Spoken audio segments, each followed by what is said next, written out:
행복하십니까? 아멘. 예, 감사합니다. 무엇이 행복한 삶입니까? 하나님이 우리에게 복을 주셨어요. 우리가 행복하기를 원하십니다. 사람을 만드셨잖아요. 사람을 만드시고는 뭐라고 하셨어요? 맨 처음에 그들에게 복을 주시며, 이렇게 돼 있어요. 아담과 하와를 만드시고 복을 주시며, 이 사람에게 복을 주시며 생육하고 번성하고 땅에 충만하고 땅을 정복하고 땅을 다스려라. 이 땅에서 행복하게 살아라. 이게 하나님이 우리에게 말씀하신 것입니다. 아브라함을 부르셨을 때 사실은 행복의 삶이 깨어졌었죠. 죄가 세상에 가득했습니다. 그래서 하나님이 사람들에게 행복을 다시 주고 싶으셔서 아브라함을 부르신 거예요. 그러면서 뭐라고 돼 있어요? 네가 바로 복이다. 사람들이 바로 너를 통하여 참된 행복을 알게 될 것이다. 하나님이 아브라함을 통해서 하나님이 주시는 복을 나눠주시기를 원했습니다. 복의 통로가 되기를 원하셨어요. 그래서 아브라함 이야기도 자꾸 보면 복을 주시고 복을 주시고 복을 주시고, 다윗에게도요 복을 주시고, 예수님이 많은 무리들과 함께 산에 올라가셨습니다. 거기에서 뭐라고 말씀하셨어요? 행복하여라 너희 가난한 사람들아, 행복하여라 너희 우는 사람들아, 그렇게 말씀하셨어요. 행복하여라 너희 굶주린 사람들아, 의에 줄이고 목마르고 굶주린 너희가 행복하다. 너희가 행복하기를 원한다. 이게 예수님이 우리에게 바라시는 바였어요. 행복하시길 바랍니다. 누가복음 15장에 집 나간 아들 이야기가 있습니다. 자기 삶이니 상관하지 말라면서 자기 뜻대로 자기가 결정해서 자기 몫을 챙겨서 집을 나갔습니다. 나가서요 지 맘대로 살았습니다. 행복했습니까? 나중에 깨달았어요. 그가 아무것도 손에 남아있지 않을 때, 내가 이거 쥐고 살아가면 행복한 줄 알았는데, 내가 내 맘대로 살면 행복한 줄 알았는데, 그런데 쥐고 있던 그거 다 없어지고 나니까 그때 깨달았습니다. 아버지를 생각하게 됐어요. 그때가 행복했는데, 자기 뜻을 내려놓고, 그래서 자기 뜻을 내려놓고 아버지의 뜻대로 살기 위하여 아버지 집으로 다시 갔습니다. 행복한 사람은요 아버지 하나님의 뜻대로 사는 사람입니다. 감사하게도 오늘 말씀에서 우리를 향하신 하나님의 뜻, 그 행복한 삶에 대하여 가르쳐 주십니다. 오늘 말씀을 먼저 받은 사람들 누굽니까? 우리보다 이 말씀을 먼저 받았죠. 누가? 데살로니가 교회 사람들이 받았습니다. 이 사람들 행복했을까요? 행복할 만한 그런 상황이었을까요? 하나님의 뜻대로 살았을까요? 이들은 믿음으로 살기에 참 어려운 환경 가운데 있었습니다. 삶과 신앙이 위기에 처해 있었어요. 예수 믿는 것과 믿지 않는 삶에 대하여 경계선에 서가지고 어느 쪽을 택할 것인지 강요받았습니다. 바울이 사도행전 17장에 보면 데살로니가에 가가지고 처음으로 복음을 전한 이야기가 나와요. 이 데살로니가 사람들이요 다른 동네 사람들하고 다르게 어찌나 억세고 험악한지, 바울이 거기서 복음을 전하다가요 얼마 있지도 못했어요. 이러다가 맞아 죽을 것 같아요, 붙잡혀서. 그래가지고 결국은 밤에 도망 나왔습니다. 그런데 그것으로 끝난 게 아니었어요. 그 다음에 베레아라는 곳으로 갔어요. 그런데 이 데살로니가 사람들이 거기까지 찾아왔어요. 거기까지 찾아와서 바울을 죽이겠다고, 바울이 하는 일을 회방 놓고 저놈은 나쁜 놈이라고. 그 속에 바울은 떠나왔지만, 그런데 그 속에 하나님의 생명과 복음의 말씀을 듣고 예수를 믿고 하나님의 자녀가 되기로 결정하고 자기의 삶을 드린 그리스도인들이, 교회가 거기에 생겨났고요. 거기에 바로 예수 믿는 사람들이 그 상황 속에 살고 있었다는 거죠.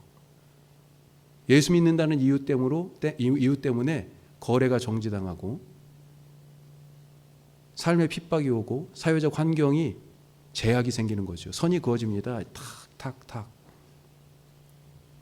이런 삶과 신앙의 위기, 이러다가 교회가 깨질 것 같은 그런 두려움과 고난, 그 한가운데에서 예수님이 다시 오시는 그 재림을 기다리고 소망하면서 살고 있는 이들, 이 데살로니가 사람들에게 주님이 그 속에서 행복하게 사는 법에 대하여 지금 말씀하고 계시는 것입니다. 따라서 이 말씀은요 웃을 일 없고 감사할 일도 없고 소망을 품을 기대마저도 없는 이런 세상에서 어떻게 우리가 하나님의 뜻대로 살 수 있는지, 어떻게 살아야 행복한지에 대하여서 가르쳐주고 있습니다. 지금 우리의 일상이 어떻습니까? 아까 행복하냐고 여쭤봤는데 어떻습니까? 뒤죽박죽 아니에요? 예? 이게 뭐가 뭔지, 이거 언제까지 이러겠습니까? 이거 지옥의 공포가 전 세계를 뒤덮고 있습니다. 지금 브라질은 확진자가 100만 명이 넘었다고 그래요. 어마어마하죠. 우리는 지금 15,000명도 안 되죠, 아직. 그런데도 불구하고 이렇게 아직도 이러고 있는데요. 100만 명이 넘었답니다. 100만 명이. 전 세계적으로는 지금 어떻겠습니까? 70억의 인간들이 머리를 쥐어짜내고 서로 다 맞대고 아무리 애를 써도 이 바이러스, 눈에 보이지 않는 작은 것 하나, 이것에 감당하지 못하고 힘도 못 쓰고 있어요. 마스크를 쓰지 않으면 누구도 만날 수가 없고, 누군가 나 알지 못하는 저 사람을 스쳐 지나갈까. 얼마 전에 전주에선가 한 여학생은요, 식당에 5분간 같이 앉아 있었는데 그것 때문에 전염된 것 같다고 지금 그러잖아요. 예? 누군가로부터 내가 이것을 옮겨받지 않을까, 그런 걱정으로 경계하고 주의하고 있습니다. 어떤 사람은 코로나로 가족을 잃었어요. 자기가 먼저 걸렸어요. 그런데 다른 가족이 죽었습니다. 치료받기 위하여 병원에 갔었어요. 오랜 시간을 통해서 자기도 그런 사투를 거치면서 완치가 돼가지고 나왔어요. 그런데 사랑하는 사람이 없어요. 그렇게 또 나와봤더니 어때요? 하던 일을 할 수가 없어요. 직장을 잃었어요. 시간도 잃고 건강도 잃고, 누군가를 만난다 하는 것, 이제는 그 사람이 만난다고 해도 내가 괜히 눈치가 보여서 만날 수가 없어요. 일상이 깨졌고 관계가 흐트러졌습니다. 그 속에서 우리는 과연 기뻐하고 감사하며 살 수 있을까? 과연 우리는 행복한가? 하나님의 뜻대로 살아가는 삶, 그것이 행복이라고 말하고 있는데 과연 무엇인가 그것이? 오늘 우리 말씀을 통해서 같이 찾아보죠. 자, 첫 번째, 하나님과 함께하는 행복한 삶을 위해서 우리에게 어떤 권면을 주십니까? 첫째, 항상 기뻐하라. 자, 이 말씀처럼 우리가 항상 기뻐하며 살고 싶지요. 그러고 싶지 않은 사람이 어디 있습니까? 그런데 기쁜 일이 있어야, 기뻐할 일이, 웃을 일이 있어야 웃을 것 아닙니까? 어때요? 원하지 않는 상황, 마땅치 않은 환경, 계속 꼬여만 가는 관계들, 생각지 않게 불현듯 닥치는 질병, 사고, 이런 기뻐할 수 없는 상황 속에서 웃으라니, 기뻐하라니, 누구는 기뻐하고 싶지 않습니까? 그렇습니다. 세상은 어쩌면 기뻐할 일보다는 기뻐하지 않을 일이 훨씬 더 많죠. 그것으로 가득 차 있는 것 같습니다. 이런 세상이라면 이 항상 기뻐하라는 말씀, 이 말씀대로 사는 것, 이것이 가능해요? 이거 실천 불가능 아닙니까? 하나님은 우리에게 실천 불가능한 일을 지금 실천하며 살라고 하신 거예요? 이것처럼은 또 얼마나, 이거 짐이잖아요. 그러면 할 수 없는데 하라고 하면 어떻게 해야 우리가 기뻐할 수 있을까요? 어떻게 해야 이 말씀대로 살 수 있을까요? 항상 기뻐하면서. 우리가 착각하는 것은 기쁨이 밖에서 오는 것이다 라고 하는 생각을, 그게 아니다 라고 하는 것을 자꾸 들음에도 불구하고 기쁨을 자꾸 바깥에서 찾으려고, 바깥에서 오는 어떤 것으로 생각하는 그런 경향이 있다는 것입니다. 기쁨은 밖에서 오는 것이 아니라 안에서 밖으로 나가는 거예요. 기뻐할 이유가 내 안에 있기 때문에 밖의 조건과 상황에 관계없이 내 기쁨이 그것들 때문에 좌우되지 않는다는 것입니다. 이사하고 나서 아파트 주변을 이렇게 가끔 한 번씩 밤에 돌아요. 돌다 보니까 상가 쪽인가요? 거기에 울타리 밑에 누가 호박을 심어놨더라고. 야, 호박 심어놨네. 좀 지나면 어떻게 될까요? 호박이 열리겠죠. 호박이. 예. 왜요? 왜 호박이 열릴까요? 호박 씨를 누군가가 심었기 때문이죠. 호박 씨를 심었기 때문에. 웃을 수 있다, 기뻐할 수 있다라고 하는 것, 이것은요, 누군가가 기쁨의 씨앗을 심었기 때문입니다. 기쁨의 씨가 없는데 어떻게 기쁠 수가 있어요? 어떻게 기쁨의 열매를 맺을 수 있어요? 자, 기쁨의 씨가 무엇입니까? 기쁨을 우리는 성령의 열매라고 얘기합니다. 기쁨의 씨는 뭐예요? 기쁨의 씨앗은 바로 성령님입니다. 성령님. 성령님이 우리 가운데 심겨져야 기쁨이라는 열매를 맺게 돼 있어요. 성경에서 성령 충만한 사람은 기뻐하는 사람이었습니다. 찬송하는 사람이었어요. 기쁨이라는 것이, 기쁨이 바로 성령님이 임한 증거요. 기쁨이 바로 성령님이 우리에게 주시는 선물입니다. 따라서 항상 기뻐하라. 이 말씀은 다른 말로 어떻게 얘기할 수 있어요? 항상 성령으로 살라. 바로 이 말씀입니다. 성령으로 살지 않고 다른 것 의지해서 살거나 성령님을 따라가지 않고 다른 것 따라서 살면 기뻐하기 힘들고요. 설령 잠시는 기뻐할 수 있죠. 잠시는 그거 가졌으니까 기분 좋죠. 예. 그런데 잠시 그것이 나를 위로해주고 잠시 그것이 나에게 기쁨이 됐지만 그것이 영원합니까? 그렇지 않아요. 이게 반복되면 뭐가 됩니까? 중독이 되는 거예요. 어려움을 이기기 위하여 어떻게 해요? 누구는 술을 마셔요. 그렇죠? 또 어려움을, 외로움을 견디기 위해서 누군가는요? 게임을 해요. 한 번 할 수 있죠. 한 잔 마실 수 있어요. 예. 그런데 그 다음에요? 그때 한 잔 마셨더니 그 외로움이 잊혀졌어. 그때 그렇게 지루하고 짜증날 때 게임을 했더니 재미있었어. 그러면요?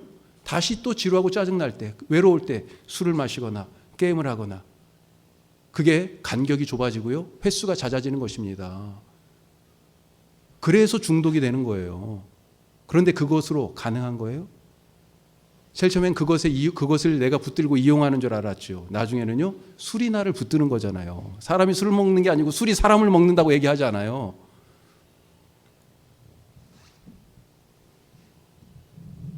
이런 것들로는 잠시 기뻐할 수 있겠지만 항상 기뻐할 수는 없습니다. 왜 그래요?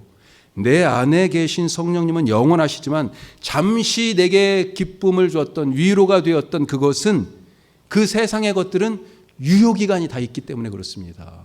유효기간이 있어요. 바로 그만큼 그 시간이 지나면 다시 또 그것을 의지하든지 또 다른 것을 찾든지 그래야 돼요. 유효기간, 세상의 것은 유효기간이 다 있어요. 성령으로 살지 않으면 외부의 그런 변동들의 영향을 받고 그래서 휘둘리는 것입니다.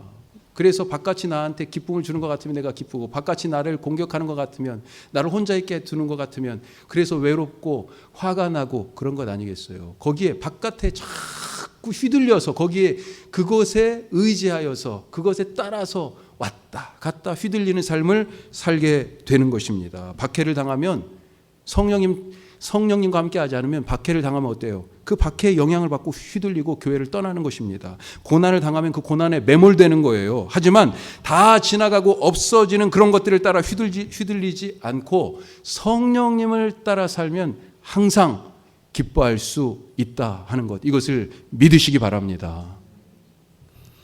이런 점에서 예수 믿는 사람은요, 성령의 사람입니다.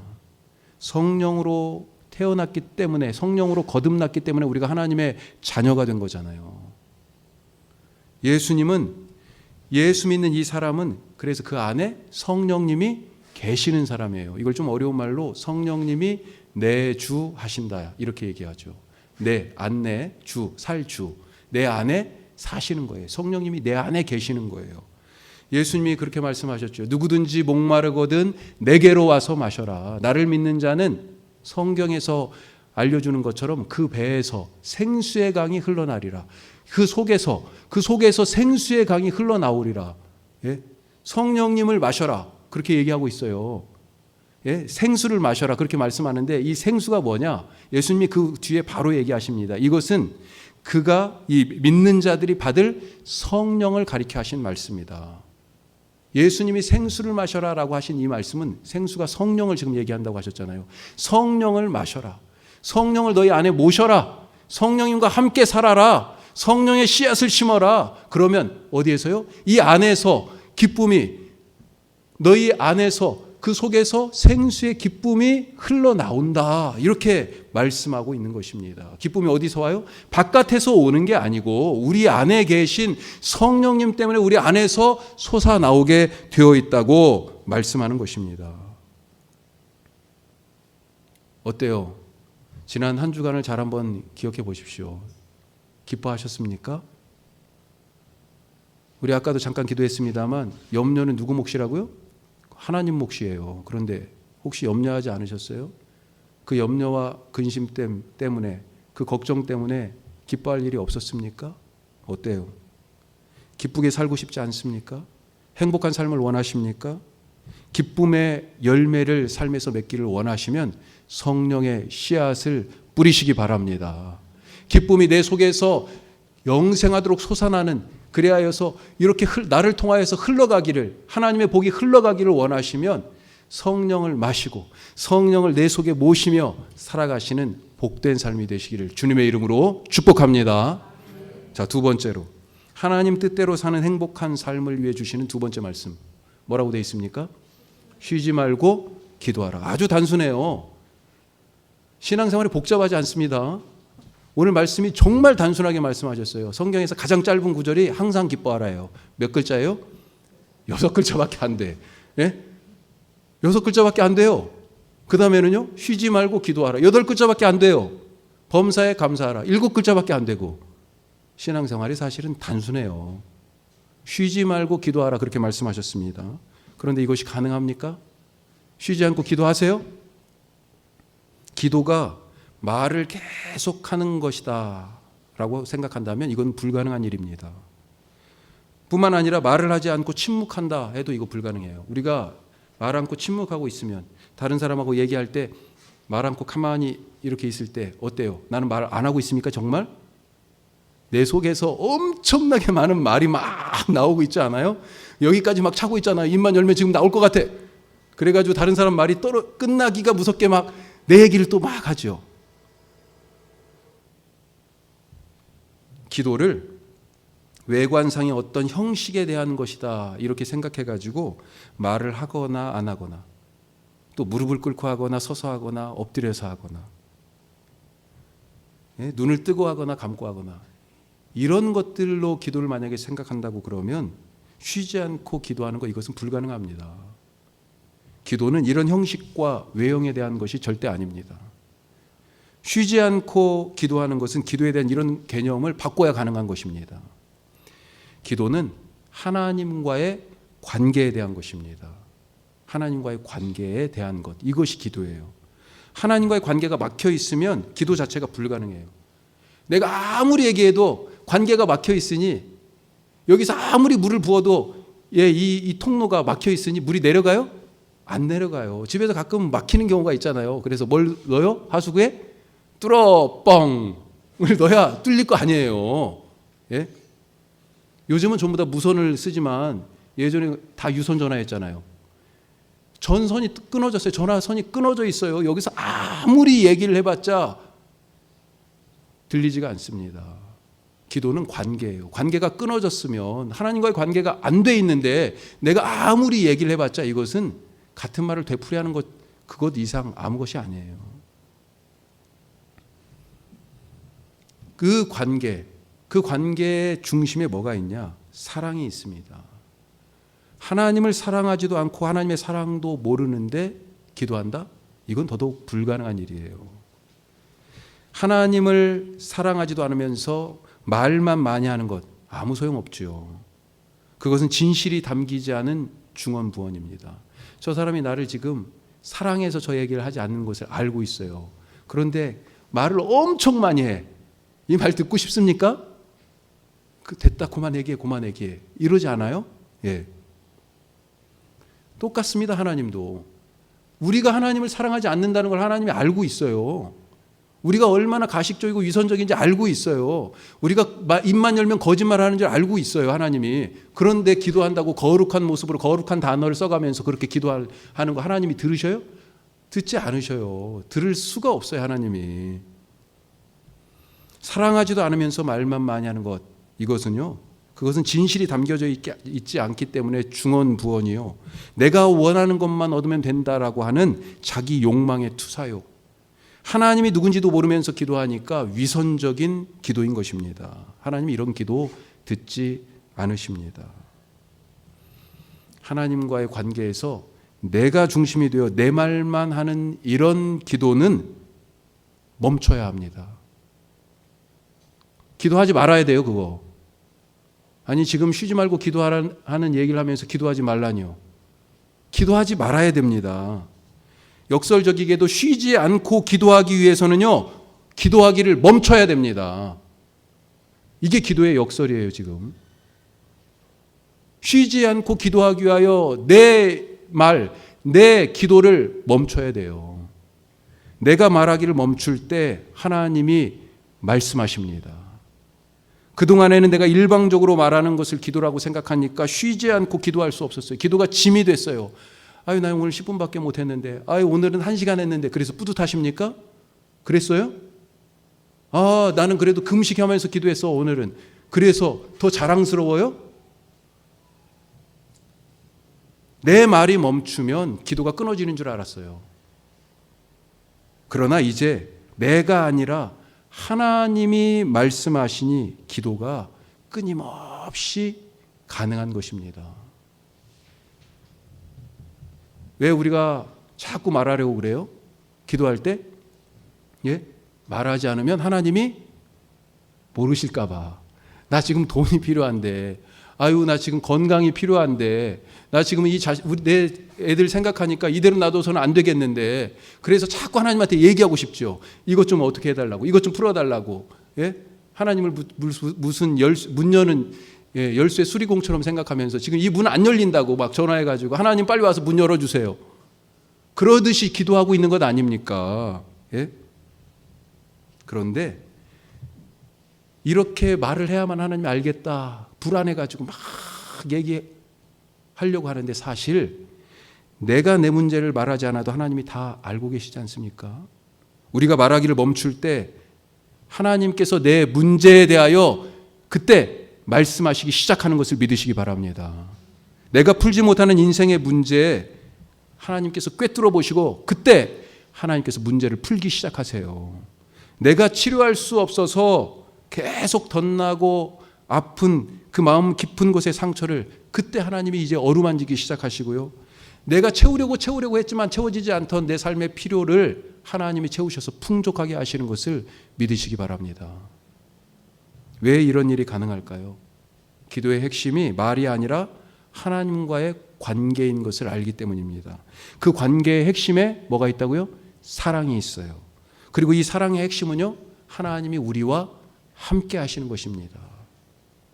예수님이 오신 이유도 우리와 하나님의 이 사랑의 관계를 회복하여서 하나님과 함께 있게 하기 위하여 오신 것 아니겠어요? 우리를 향하신 하나님의 사랑을 알고 우리도 하나님을 다시 사랑하도록 그 관계를 다시 회복시켜 주시기 위하여 이 땅에 오셨고 십자가에 죽으시지 않았습니까? 우리가 알지 못할 때 그 십자가에서 죽으심으로 하나님께서 우리를 얼마나 사랑하시는지 그 사랑을 확증하여 보여주셨잖아요. 그래서 이 예수님 때문에 십자가에서 원래 관계가 끊어진 이유가 뭐예요?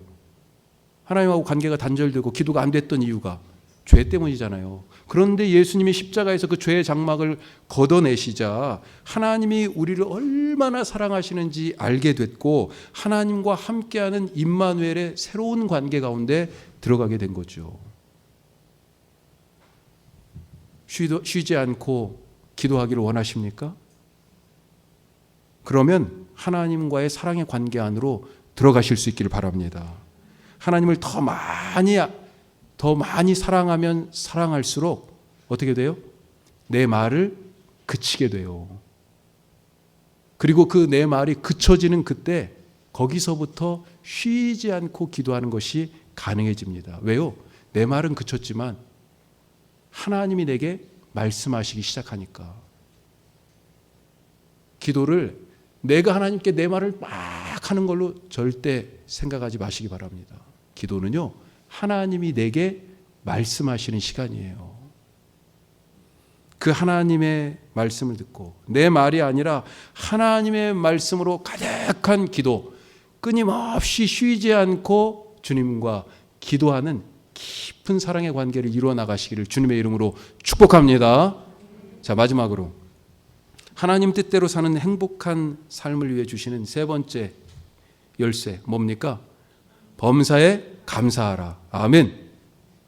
자, 가끔 감사를 모르는 배은망덕한 사람들이 있어가지고 좀 열받게 하죠.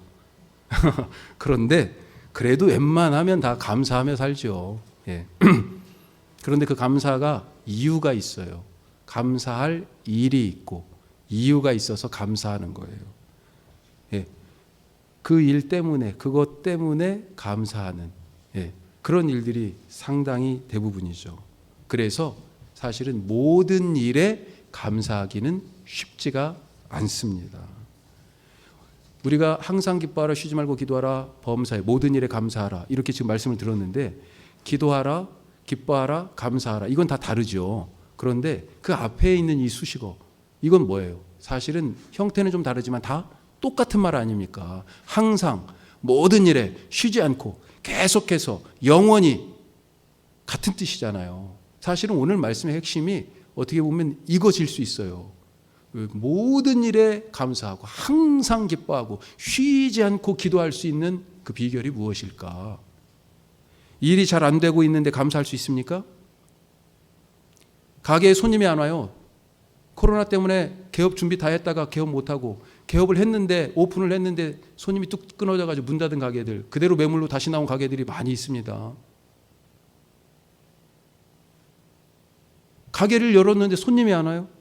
시험장에 들어갔는데 합격증을 받아야 되는데 시험에 합격을 못해요. 그래도 감사할 수 있습니까? 아무도 날 도와주지 않는데 감사가 나와요? 어렵잖아요, 사실. 자, 그러면 어떻게 모든 일에 감사할 수 있습니까? 하나님이 선하신 분임을 믿기 때문입니다. 하나님은 결국 우리를 가장 선한 길로 인도하신다는 거예요. 그리고 그 선하신 그분이 바로 다른 누구가 아니라 자녀인 나의 아버지예요, 아버지. 선하신 아버지. 그분이 바로 나의 하나님이십니다. 예수님이 말씀하셨잖아요. 세상에 죄 가운데 살아가는 그 부모들도 자식이 떡을 달라고 하면 돌멩이를 주고, 자식이 생선을 달라고 하면 뱀을 줄 부모가 어디냐. 그 죄악 중에 살아가는 세상의 육신의 부모들도 더 좋은 것으로 자식들에게 줄 알거든. 하물며 하늘에 계신 너희 아버지가 좋은 것으로 그의 자녀들에게 주시지 않겠느냐. 하나님은 선하신 분이라는 겁니다. 지금 내 눈에는 합격이 아니고, 지금 내 눈은 사업이 잘 되는 것이 아니고, 지금 내 눈에는 건강이 아니지만 하나님께서는 결국 우리에게 뭘 주셔요? 가장 좋은 것, 선한 것을 주신다는 것을 믿으라는 것입니다. 그렇기 때문에 감사할 수 있어요. 믿는 자에게 최악은 없습니다. 하나님이 가장 좋은 것을 주시기 때문에 믿는 자에게는 최악이 없어요. 믿는 자에게는 최선만 있을 뿐입니다. 그 최선의 감사를 제가 요 근래에 봤어요. 우리 교회 학교 꼬마, 이제 막 글씨를 배우고 알아가는 꼬마가, 사실 우리 헌금을 드릴 때 감사 헌금에 제가 언젠가부터 부탁드리고 싶었는데, 헌금이 중요한 게 아니에요. 감사의 내용이 중요한 거예요. 지금은 우리 주변의 이름과 더불어서 감사의 제목을 한 단어씩 써서 거기 뭐 때문에 헌금을 드렸는지를 쓰고 있는데, 이 말씀을 너무 잘하셔서 그러는지 다 범사에 감사해요. 그런데 이 친구가, 이 꼬마가 최선의 감사를 하고 있는 걸 봤어요. 한번 보여주세요. 이렇게 돼 있습니다. 어제, 이거 지금 이제 막 글씨 배우기 시작한 거예요. 어제 친구 집에 놀러 가서 감사. 이게 지금 이 친구에게는요, 최고의, 하나님이 나에게 주신 최고의 것이에요. 그래서 감사해요. 코로나 지금 상황인데 친구 집에 그래도 갈 수 있는 것이 얼마나 감사한 일이에요. 그 다음 4월 30일 날, 띄어쓰기가 안 돼. 4월 30일에 예준이 형 집에 가서 감사. 예준이 형 집에 간 거예요. 친척이래요. 네. 그리고 이거 보세요. 이건 같이 읽어야 돼. 같이 읽습니다. 자, 시작. 아침에 큐티하게 해주셔서 감사. 또 아침에 짜증 부리지 않게 해주셔서 감사. 뿅뿅. 하트도 그리고. 우리 이 친구는 큐티도 한답니다. 예? 아침에 가끔 짜증 나나 봐요. 그러기도 하겠죠. 아침 일어나가지고 학교 가려니까. 예. 그런데도 감사. 그 다음에요. 오늘 담이 지 아마 친구들 이름인가 봐요. 여자친구인가 봐요. 담이 지 집에 놀러 가서 감사. 또 15일 때 예준이 형이 오게 해주. 아까는 예준이 형 집에 갔었는데 이제 왔어요. 그래서 감사. 그리고 어제 이 동생 이름인데 제가 지웠습니다. 동생 생일이어서 감사. 예. 그리고 어제 친구 집에 가서 감사. 또 자, 이건 같이 읽어야 돼. 자, 시작. 늦어도 교회 갈 수 있게 해주셔서 감사. 아마 이날 교회를 늦게 온 것 같아요. 예. 어떻습니까? 지금 이 꼬마의 입장에서는요, 하나님이 주신 그것에 대하여 최선의 감사를 하고 있어요. 왜 최선의 감사를 합니까? 하나님이 가장 좋은 것, 최선의 것을 나에게 주셨기 때문에. 우리에게도 이런 감사가 넘칠 수 있기를 간절히 바랍니다. 가끔 하나님의 뜻을 어떻게 할 수 있어요? 이렇게 물어보시는 분들이 있습니다. 목사님은 하나님 뜻 그거 어떻게 아는 거예요? 어떻게 하나님의 뜻을 알 수 있을까요? 하나님의 뜻을 알지 못하는 이유는 내 뜻이 내 속에 가득 들어있어서 하나님의 뜻이 비집고 들어올 틈이 없어서 알 수가 없는 거예요. 예수님이 어떻게 세상 가운데 오셨습니까? 자기를 비워 종의 형체를 가져 그가 근본 하나님의 본체시나 하나님과 동등됨을 취할 것으로 여기지 아니하시고 자기를 비워 종의 형체를 가져 사람들과 같이 되셨고 자기를 비우셨기 때문에 아버지의 뜻을 받아 순종하게 됐고요. 그래서 사람이 되셔서 이 땅에 오셔 우리를 구원하신 것입니다. 하나님의 뜻을 알기 위하여서는요, 하나님의 뜻대로 살기 위해서는요, 나 자신을 예수님처럼 비우는 데서 시작해요. 내 생각을 비워야 됩니다. 내 생각을 내려놓으니 하나님의 생각이 들어오고요. 내 감정을 내려놓으니 하나님의 마음이 들어오고요. 내 길을 포기하니 예수님의 길을 갈 수 있고요. 내 계획을 중단하니 하나님의 계획이 실행되는 것입니다. 세상에서 얻기를 포기하고 멈추니 성령의 열매로 부족함 없이 풍성한 삶을 알게 됩니다. 내 말을 멈추니 그때부터 하나님의 말씀이 시작되는 거예요. 세상으로부터 즐거움 얻기를 멈추니 이제 하나님이 주시는 그 성령의 속에서 솟아나는 그 기쁨이 내 삶에 넘치는 것입니다. 나 말고 하나님께 집중하며 살아가시기를 바랍니다. 나를 비우고 하나님으로 가득해서 살아가시기를 축복합니다. 나 말고 하나님으로 사는, 하나님과 함께 살아가는 우리 함께하는 모든 교우들 되시기를 주님의 이름으로 축복합니다. 기도하겠습니다.